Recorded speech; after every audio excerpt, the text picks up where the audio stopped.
So, hey guys, you're very welcome. Paul McClatchy is my name. I'm the founder of Engage People. Our purpose as an organization is to create happier and more productive workplaces by aligning business with talent. I guess to help us achieve that, we're avid readers of material that we think might be sort of helpful to enable us to enhance our service. So I'm delighted to be joined by my colleague Michael Gorman today. We're going to be discussing the book Hiring for Attitude by American author Mark Murphy. Before we jump to that, Michael, we're obviously at the mid-May now at this point. How are things with you? Yeah, it is certainly different, Paul. I'd say what are we, 8 or 9 weeks in now?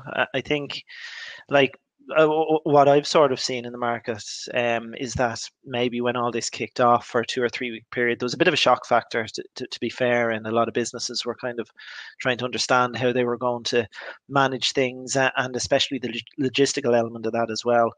So, look, what I've seen, I suppose, in the last 4 or 5 weeks is that people have surprised themselves on how they've kind of handled that. There's definitely a bit of pride coming across in how they've managed the whole work from home, which wasn't on the agenda for most of these businesses. And the market's starting to open up a little bit as well, especially in specialist positions that sort of have to be filled regardless of, what the market's going to be like in 12 months. We've seen a lift in certain compliance would be one area in particular, is opening up a bit. And the contracting space, especially, which is particularly helpful, I suppose, when businesses have that bit of lack of clarity about the next 12 months. Contracting sort of locks their exposure, but allows them to bring in the talent that they need. So definitely in a more positive place now than we would have been, say, 4 or 5 weeks ago. Great. Okay, that's good to hear. So speaking of hiring, do you want to tell us a bit about the book? Yeah, sure. So hiring for attitude. It's as you mentioned, it's a book by Mark Murphy. So he's essentially a specialist in terms of leadership, and he founded a business called Leadership IQ, and he's also written a lot of other really great books around the whole idea of leadership and business performance and motivators for employees. So essentially, this one's a focus on the hiring process, and in particular places attitude at the sort of the top of the hierarchy in terms of priorities for businesses, in the way they should be thinking when they're bringing the right people into the firm. Yeah, very good. So tell us about these brown shorts. Now I know because I remember when you did this book review a while back, and you were telling us now we're all in stitches. But it's I mean it's obviously a real life story. Do you want to fill us in? Yeah, so very bit of an ongoing joke in the office, I guess. It's so basically he introduces the idea of attitude as being the most important piece with regards to bringing people in, and that for many businesses what their values and what their culture is can be simplified really easily, not really easily in terms of how they determine it, but it certainly can be reduced down to maybe a couple of lines in terms of understanding it. So basically, hiring for attitude takes from Southwest Airlines, very successful budget airline over in the States, who used the brown shorts example. So what they did was and this is more urban legend. I know Mark didn't get this firsthand, but they used to invite pilots in for interviews to bring into Southwest, and basically at the interview they'd hand them a pair of brown shorts and tell them to change into it beforehand. So. The idea here was that if they changed it into the brown shorts, they'd be progressed. If they didn't, that was an immediate no, and they went no further in the process, which seems pretty harsh. But in a very fundamental way, it told them in very quickly whether or not they'd be able to. Whether or not they were going to be suitable for the firm from a cultural and values perspective. Essentially, Southwest considered themselves to be a fun airline, and this was a way of putting that to the test. But that's sort of the high level of the brown short story. It's essentially meant as a way to unsuitable people. It certainly didn't tell Southwest anything about how good a pilot they were. Yeah, of I course. would certainly hope that's not their criteria for Yeah, testing it. But the other important thing to make point out is that by these pilots putting on these brown shorts, it wasn't necessarily that they would necessarily make a good culture. It just meant that it was the right culture for Southwest. So use the example of the Four Seasons Hotel. They could quite easily use the same test, and it'd be the person who put the brown shorts on that would be unsuitable for that process then. And those who refuse might be the type of people you might yeah. like to have meeting you So at the front desk in a hotel. yeah, very good. So I mean, transferring the technique. How do you think organization, we obviously recruit a lot within the accounting space, the banking space, insurance, amongst other sectors or amongst other professions. How can firms use these techniques perhaps without asking some of the individuals coming in to put on a pair of shorts? Well, if you're looking for a fun environment, that's not the worst way, as mad as it sounds. Hmm. But one of the good things about this book, and why I'd certainly recommend it for people on both the searching for jobs and people running interview processes, is that it talks a lot about the strategic side of us first of all, but it also does chunk it down into bite size and quick wins that people can have for these processes, and also. And what I think is all very important is that it's backed up by analytics. So IQ Leadership is very analytical in terms of the research that it does and builds in a lot of data into everything that it sort of recommends. Now, obviously, won't go into it in a short chat like this, Hmm. but if you wanted to get some immediate quick wins out of this, one of the things it sort of said, so if you want to take the brown shorts approach and discover what your culture is for the business and what sort of people are going to be a good fit, then really finding that out is the first step before you try and implement anything. So the suggestion within the book is that you would survey all of your employees to do this, really understand what makes high performers versus poor performers, and in particular, what sort of makes high performers versus good performers, because there's a distinction there, and it's the highest performers that you want to bring in, but it's a distinction that's not obvious necessarily and can be a little difficult to distinguish, certainly by comparison to high performers and low performers. So you do that piece, and then you talk to your highest performers in the business and understand what sort of behaviors reflect that.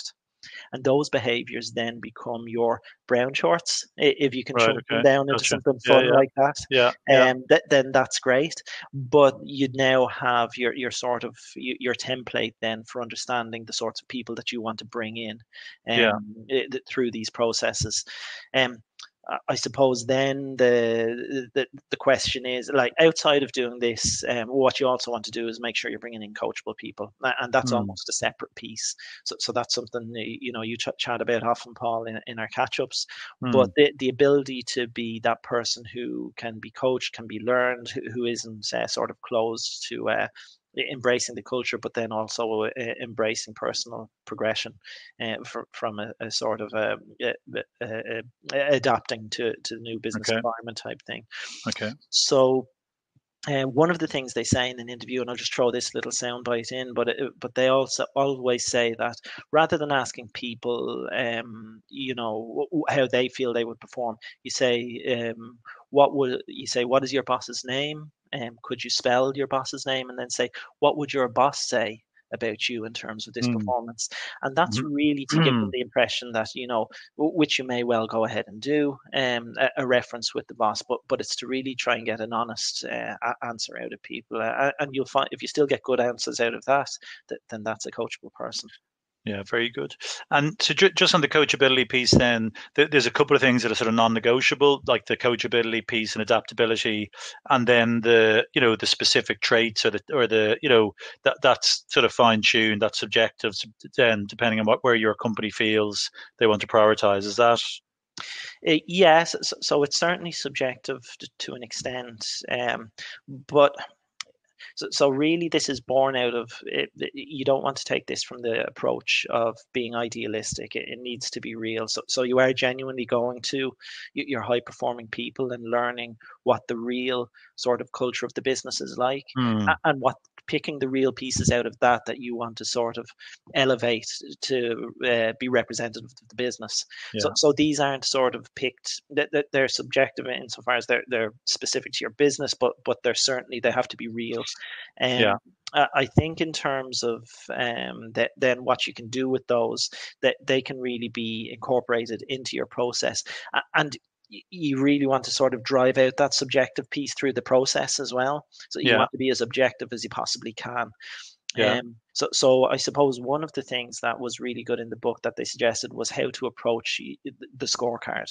So the scorecards within an interview process is a tool that you can use to essentially You'll have your values and all the different things you want to understand from someone in an interview, and you'll have a scale that you mark them against on that. And that scale, as they recommend in the book, would be 1 to 7. But even at that point, that could be subjective because. Hmm. And the example, which is a great one, you could say we're looking for a very ethical person in the business. Hmm. Now, depending on who's actually interviewing, that can mean a lot of different things to different people. We all know Yeah. what it means, but it's a very subjective term in terms of what a person might actually look like. So, what the suggestion within the book is that within your scale of 1 to 7, that you're measuring this ethical person, you talk about examples at each end of the scale as to what an ethical person would look like. Yeah. So you're giving real life examples, maybe drawn from within the firm, or talking about the types of behavior that would represent ethical behavior, and Yeah. that helps you drive that subjective element out. And what do you think are the biggest challenges to implement? So say for example, a firm is looking to implement these techniques, say starting next week, Mike, what are the biggest challenges they need to overcome? I mean, obviously, there need to be strong team engagement in relation to finding out the traits of high performers. What do you foresee would be the sort of challenges and priorities on that front? So, I suppose the first thing, and touched on it already, is that it can't be something that's put together in a boardroom, or put together by the HR team or the hiring managers within that vacuum. There needs to be a big time investment. It doesn't have to be a huge time investment if it's organized right, but the important thing is that it draws from reality, and you can choose the sort of the values and the behaviors you want to elevate from there. Hmm. But it's getting the commitment of time to do that. That's the first challenge. The second challenge, which I touched on already, is sort of that bias piece. It's being able to structure it in a way that drives out any bias in terms of the things that you're looking to test, that aren't being, sort of foggied through the lens of the interviewers that are looking to assess them. And that if there's multiple interviewers, that you really want consistency across that process to be able to compare the interviewees as clearly and as accurately as possible. They'd probably be the two biggest challenges Yeah, that kind of yeah, jump out. understood. Yeah, yeah. I mean, it sounds to me we talk a lot about the employer value proposition, and it's one of the first steps. When we work with companies, we want to gain a really good understanding, basically, of why that company's attractive to work with. Now, I think to a degree, we obviously we're very lucky in Ireland. We have a lot of multinationals. Their brands are very well known, and people maybe have an association with those companies from a culture perspective. I think maybe for mid-sized companies, being able to pull together this information, and actually for larger companies, because I think this is more real life data, that the information they probably gain from this is serves very strongly then as an employer value proposition too. Is that a fair assumption? Yeah, absolutely it is. But a lot of, even at the multinational level, they're going to have business units with their own distinct culture and that as Totally. Yeah. well. And so Yeah. long as you have the scale to implement something like this, it's still very much Yeah. worthwhile. But Yeah. but I think the work that we're doing around the employer value proposition is kind of a reflection of some of the study we did on this book and other books in Hmm. that space. And Yeah. really understanding that the commitment on this side to understanding those pieces around attitude and values are a critical piece in terms of building strong cultures within businesses. Yeah. Yeah. And just if we look at who the book is most relevant to and how they could apply it. So if we start off maybe in the telephone screening stage, whether it's an external recruiter or some of the talent acquisition side, how could they apply the techniques, do you think, to a phone screening conversation? Do you believe? Yeah, perfect. So, look, we talked a lot about how to drive these strategic initiatives. I think everything we've chatted about can be sort of filtered down and used within a screening, Hmm. even if you're only picking certain pieces. But it also talks about little tactics you can have, or little ways of understanding that's relevant for interviewers and interviewees as well. And I'll just share a couple of them with you now that I thought that were quite interesting. So basically, high performing people very generally use they talk in the first person a lot, so it's I did this, I did that. People who generally don't perform as well in a business would talk about themselves in the or would talk in the second person and third person a lot more. So that's something that's very easy to pick up on a phone interview. Some of the other things that they would talk about, high performers generally will talk in the past tense. So they'll talk about things that they did, whereas poor performers, and this is a huge generalization, by the way. The statistics aren't definitive in this, but more in a general sense that poor performers are going to speak in the present tense or the future tenses in things that they plan to do rather than things that they've actually done. Now that's helpful for the phone screeners, but it's also very helpful to know from a candidate perspective, because Yeah. you could be using language that isn't doing you justice. And Yeah. this book is replete with information to understand how you're presenting yourself and how you're communicating. Simply because the data is showing that in general, high performers talk in a particular way, it's certainly not the case that it's sort of blanket across the market. And if Mm. you have the opportunity to demonstrate yourself and show yourself in a better light, then this book is going to be very helpful to look at through the lens of a candidate as well, someone Yeah. a job seeker. Yeah, brilliant. Yeah, yeah, very good. That's extremely helpful. And if you were looking maybe at the face to face or the video interview, as is more common now, maybe if we look at the different angles, say maybe the hiring manager angle in terms of what they might be looking for. I guess they're looking for someone to come in and be, I guess to be able to add value, to add to the culture basically that exists, and I think to develop their skills, and really sort of be ambitious within their own career. From a HR perspective, I guess, culture piece you mentioned there, being able to embrace the culture, develop, train, enhance, probably, by bringing new ideas. Retention's obviously a very important thing. So by someone who's going to come in, they obviously want them to, in today's market, whether it's 2 to 3 years or 5 years. But how do you think the techniques can be applied in those those face-to-face interviews to achieve, or to, I guess, so the agendas of the hiring managers and the HR people can be achieved? Yeah, look, as I sort of mentioned already, it is that culture piece that you can apply, but also in terms of bringing high performers into the business as well. So if you've developed that sort of scorecard system that we've talked about already, there's some really good tips in terms of how to create interview questions that are going to sort of drive out bias, and in that way you're going to be able to get to the root of the cultural fit, but also the individual performance piece as well. So basically, like some of the tips they would have, and what I might say is that they've offered a few of the types of questions that can actually allow that bias to creep in, which you want to keep out. So some of the questions might be, behavioral type questions, for instance. So tell me about a time that you resolved a difficult situation, and that word resolved is giving clues to the types of answers that the candidate could give.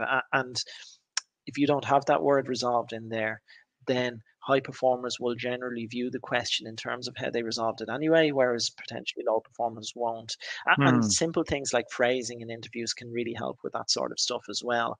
Vague questions like, tell me a little bit about your strengths, tell me about your weaknesses. The first problem here is that they're vague, which makes them difficult to compare answers. The second issue here is that these can be rehearsed because they're so used so commonly. They can be rehearsed quite easily. One of Yeah. the best tips was Yeah. that so we hear some of the tech firms using quite abstract questions. If you were going to be an animal in the Hmm. jungle, what animal would you be? And that's to be reflective of your personality in some way, shape, or form. Hmm. The data shows, at least from the IQ leadership perspective, that there's no supporting evidence that this can be a good reflection of cultural fit or performance. Whether you want to be a lion, an Good. elephant, Paul, I'm not Yeah. quite sure what animal you might pick there, but rest assured that it's not a reflection of your performance. So I think those types of things, like what was the last book you read? Um, I'm not sure whether this Hmm. is potentially whether this has come up as an issue before, but if you ask someone something very broad, like what was the last book that you read, you could allow, bias to Yeah. potentially creep into the process. So for instance, if the person Hmm. says the big book of baby names, right then they've revealed, Hmm. or they haven't revealed, but they've potentially revealed, or it's allowing bias to creep in about and potentially leaving Yeah. them open to legal action. Um, so it's really about keeping to the Yeah. point Fair of enough. what you're looking to find out. and making sure that the questions are phrased in a way that actually drives out bias from an interviewer's perspective, and even personal bias. Even if you're the person who put together the questions, you still have to be self-aware enough to realize that you can allow your own bias to creep into to the process too. And this book really helps with that. Yeah, very good, very good. So, Michael, that was fantastic. Very, very, very interesting. One of the things that always impresses me in relation to how you work with your clients is you have a very strong hit rate. Not only just in terms of the quality of people you're able to put forward, but just the quality of people who go all the way, who are offered and do a brilliant job. So I think you're certainly living the hiring with attitude approach and utilizing the techniques. So thanks very much your thoughts today, and look forward to picking this up again when I'm sure there'll be future books Thanks we'll very get much for together on. inviting me, Paul. And I just say that Great. I'm very Right. lucky to work with a lot of great clients as well. So that certainly helps along the way. But thanks very much for inviting me to this. Great. Thanks a lot.